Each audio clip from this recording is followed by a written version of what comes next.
Eu tenho dito para as mães, você está gerando filho para Deus ou está gerando filho para o diabo? Você está cumprindo o propósito de Deus ou você está cumprindo o propósito do diabo? É bom você pensar nisso. É bom você fazer uma reflexão nesse sentido. Mas por que então, pastor, que nós precisamos da força do Senhor? Primeira coisa que eu quero que você saiba, o nosso inimigo é verdadeiramente poderoso. O nosso inimigo não é de brinquedo.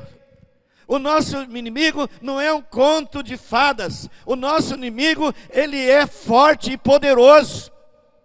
Não é de brincar com esse inimigo. Ele é astuto, ele atua nas regiões celestes. Ele veio para roubar, matar e destruir. O nosso inimigo não está de brincadeira. Ele veio para destruir famílias. Ele veio para destruir a tua dignidade. Ele veio para destruir a tua finança, para destruir os teus negócios. Ele veio para destruir a tua saúde. Ele veio para destruir. E não tem como você lutar com ele com força de carne e sangue, porque ele atua nas regiões celestes e ele está prontinho para te tragar, como um leão está tentando tragar as suas presas. Então nosso inimigo não é de brinquedo. Os nossos problemas não são com os nossos cônjuges, não é com o patrão, não é com o empregado, não é com o pastor, não é com o político, não é com o governo do estado, não é com a escola. O seu inimigo chama-se Satanás, o diabo, aquele que está atuando nas regiões celestes. Mas o povo parece que não está se fortalecendo no Senhor. É por isso que nós precisamos nos fortalecer no Senhor. A segunda coisa que eu vejo aqui, o nosso inimigo, ele é maligno. Versículo 12, está escrito assim: porque não temos que lutar contra carne e sangue, mas sim contra os principados, contra as potestades, contra os príncipes das trevas desse século, contra as hostes espirituais da maldade nos lugares celestiais. Então o nosso inimigo, ele é mau, ele é terrível, ele é doente para destruir as pessoas. Não brinque com o diabo. Ele é muito tenebroso. E ele trabalha dominando certas áreas das nossas vidas. Ele trabalha dominando, injetando doutrinas falsas. Ele começa a trabalhar produzindo depradação moral. Ele vai destruindo os gêneros. Ele vai atuando e distribuindo faltas e distribuindo mentira. E vai trabalhando para destruir o ser humano, produzindo morte, produzindo acidente. Ele reina nesse planeta que nós estamos vivendo. Não brinque com ele. Ele é mau. Ele é muito mau. Pastor, e por que nós precisamos de poder? O enfrentar o nosso inimigo, porque ele é astuto. Versículo 11 diz assim o versículo 11: revestir de toda a armadura de Deus, para que possais estar firme contra as astutas ciladas do diabo. As astutas ciladas do diabo é aquele que planeja a armadilha, aquele que vai na surdina, que prepara escondido de você, e quando você caiu na sua armadilha. Você está precisando de dinheiro. Um senhor, meu amigo, membro de uma das igrejas aqui da cidade, alguns anos atrás, uns 15, 20 anos atrás, muito amigo meu, homem crente, uma família linda, desempregado, a sua esposa adoeceu, a sua filha estava se formando, precisava pagar a formatura, e apareceu alguém e lhe ofereceu um dinheiro bom, para ele transportar uma droga de Cerejeira até Vilhena. Aqui na entrada, ele foi pego, e foi preso. E curtiu um bom pedaço na cadeia. O diabo, ele trabalha com armadilha. Ele trabalha com armadilha na sua área sexual. Ele trabalha nos seus relacionamentos. Ele trabalha na sua empresa. Ele trabalha de forma que você, quando você percebeu, você já caiu e você está lá prostrado no chão. Eu estava vendo um filmezinho desses na TV Animal. Eu gosto de ver aquilo lá. E eu estava assistindo lá e o cara dizendo o seguinte: A reportagem era por que o leão estava atacando os búfalos. Por que tinha búfalo que enfrentava e tinha búfalo que morria. E eles ficaram pesquisando, até que descobriram o seguinte. Eles pegaram aquela carcaça, né, os ossos lá, e foram pesquisar. E descobriram o seguinte, que aqueles búfalos que eram abatidos pelo leão, eram búfalos fracos e doentes. Meu irmão, se você não buscar a força do Senhor, o diabo pegar as suas fraquezas, ele conhece tuas fraquezas, ele vai pesquisar tuas fraquezas, ele vai sondar as tuas fraquezas, e ele vai te pegar. Aonde você tiver uma fraqueza, ele vai te detonar. Entenda isso. Por isso que nós precisamos da força do Senhor, por isso que nós precisamos orar nas madrugadas, por isso que nós precisamos vir nas reuniões de oração, por isso que nós temos que dar um chute no cansaço, no desânimo e buscar a força do Senhor. Não é dinheiro que vai te proteger, não é trabalho que vai te proteger, não é a sua beleza física que vai te proteger, mas é na força do Senhor que você vai ter êxito e vitória. Você precisa enfrentar o inimigo. Outra coisa importante, você saber, queridos, existe o dia mau. O texto está dizendo aqui, se fortaleça do Senhor, porque vai ter o dia mau. Meu irmão, vai ter o dia da doença, vai ter o dia do desemprego, vai ter o dia de um acidente, vai ter um dia de uma situação que você vai ter que enfrentar, querido. Quem aqui ainda não passou por dia mau? Se você nunca passou por um dia mau, fica esperto, porque você vai ser arrebatado a qualquer momento. Todo o tempo nós temos dias maus, situações que só a misericórdia e a graça de Deus. Então você precisa se fortalecer no Senhor, porque o dia mau, ele vem, o inimigo está aí te pressionando todos os dias. Veja aí no versículo 13, portanto, tomai toda a armadura de Deus, para que possais resistir no dia mau. Ah, um dia mau, tem o dia mau para todo mundo, o dia mau vai vir. Eu me lembro do nosso irmão Suzuki e a Márcia. Sandra e Moisés conhecem bem essa gente. Um belo dia, chega o Suzuki lá com um rosto desse tamanho. O que foi isso, cara? Rapaz, elefantite. Eu nem imaginei que tinha um negócio desse. O homem ficou feio. Nós choramos muito, oramos na presença de Deus. Um homem de Deus, um homem servindo a Deus na missão, tinha pego não sei quantas malárias. Quase morreu, ficou por um fio com aquele rosto desse tamanho. Passaram-se o tempo, nesse tempo que ele ficou com esse tempo ruim, sabe o que aconteceu? Ele estava tirando aquela folga, aquele momento de esperando as coisas acontecer, foi traduzir o evangelho na língua do Suruahá.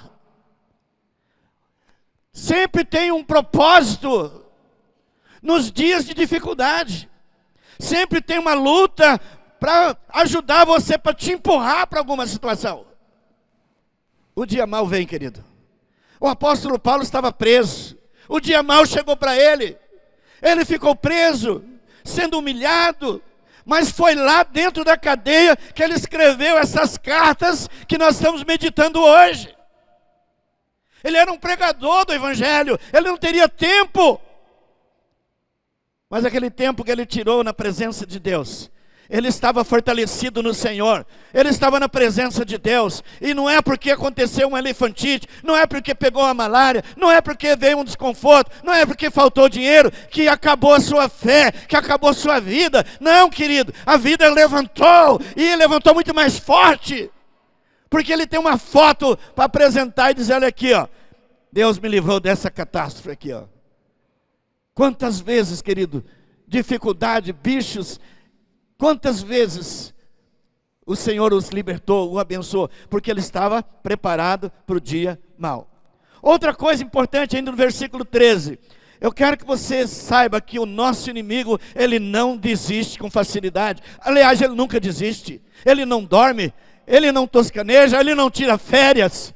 O nosso inimigo é terrível, o nosso inimigo está prontinho para destruir, o tempo inteiro ele arrumando situações para matar, destruir, roubar. Então não se acomode, porque as coisas estão indo bem, porque as coisas estão fluindo. Continue na presença de Deus, se fortalecendo na força e no poder do Espírito Santo de Deus.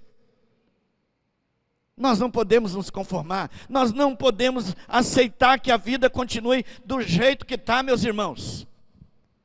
O nosso inimigo, ele investe o tempo todo, ele fica maquinando o tempo inteiro, ele não desiste. Ele foi assim com Jesus, ele não desistiu na primeira tacada, ele ficou armando outro esquema, ele visualizou que Jesus poderia estar necessitando, e ele atacava Jesus, ele desistiu daqui, correu do outro lado, ofereceu outra coisa maior, e ele foi fazendo de tudo para pegar Jesus, e o Senhor Jesus estava revestido no poder da palavra de Deus, com a espada do Espírito, e defendeu-se. Você tem lido Bíblia, meu irmão? Você tem lido Bíblia, minha irmã? Você tem ensinado teus filhos a se fortalecer na força do Senhor? Você, jovem, você está namorando de acordo com a palavra de Deus?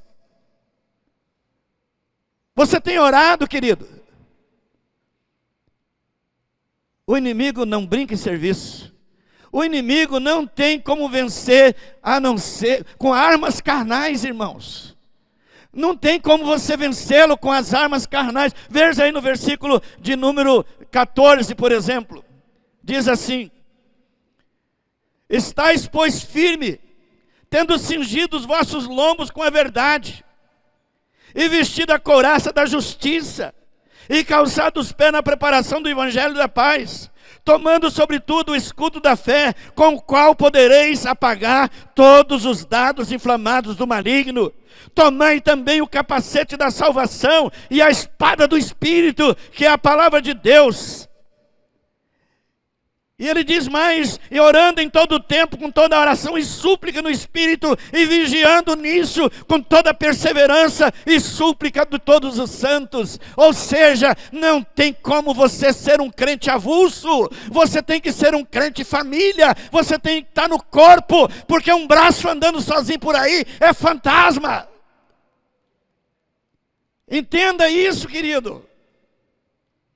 O tempo é difícil, o Brasil precisa da igreja, as famílias precisam da igreja, a família está sendo atacada por todos os lados, os jovens estão sendo atacados por todos os lados, as famílias estão se destruindo, a economia do nosso país está caindo por terra.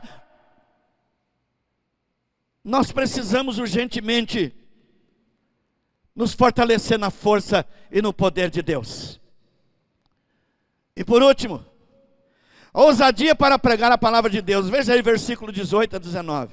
Diz assim: orando em todo o tempo, com toda oração e súplica no Espírito, e vigiando nisto com toda perseverança e súplica por todos os santos e por mim, para que me seja dado no abrir da minha boca a palavra com confiança, para fazer notório o Espírito do Evangelho, pelo qual sou embaixador em cadeias, para que possa falar dele livremente, como me convém falar.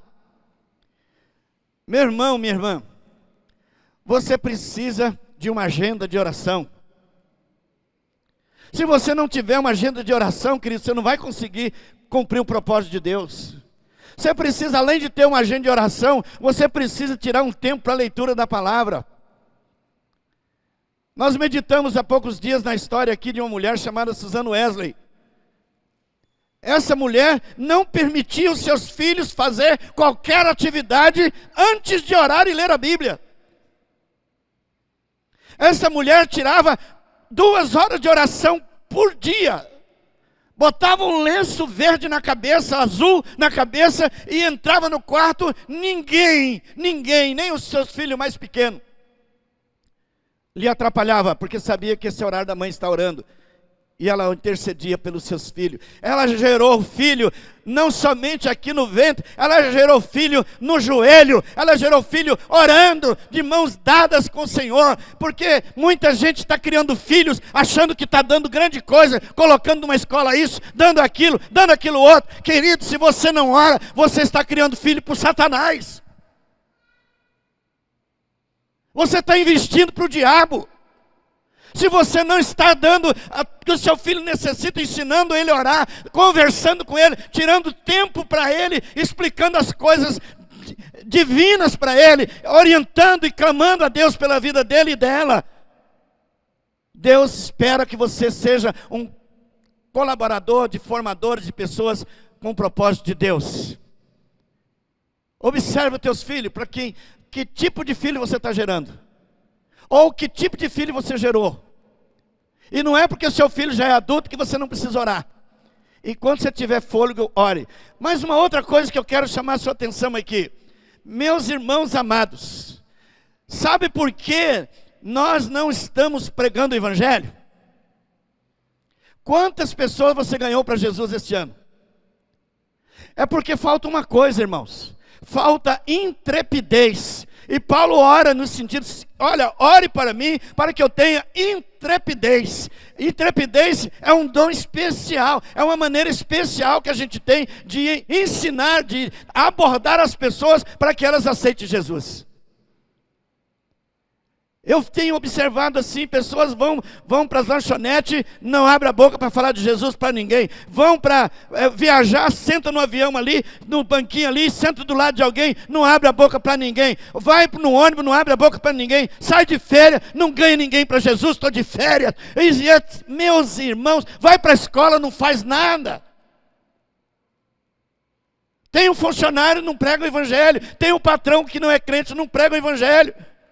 Então o Senhor, o apóstolo Paulo está dizendo, ore para que eu possa, no abrir da minha boca, pregar o Evangelho com intrepidez.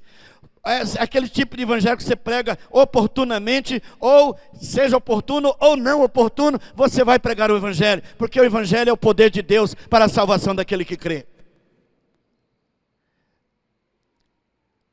Nós precisamos ganhar pessoas para Jesus, amados, e orar para que Deus nos dê intrepidez para a pregação do Evangelho. Lembre-se de uma coisa, o diabo cega as pessoas, cega o entendimento das pessoas, o diabo tapa os ouvidos das pessoas, o diabo amarra as pernas das pessoas, o diabo amarra as mãos das pessoas, sabe para quê? Para ele não servir a Deus. Ele olha e não enxerga nada de bonito. Ele ouve, não entra no ouvido, entra aqui, sai ali, não para no seu coração. Ele não tem disposição para andar em direção à obra de Deus.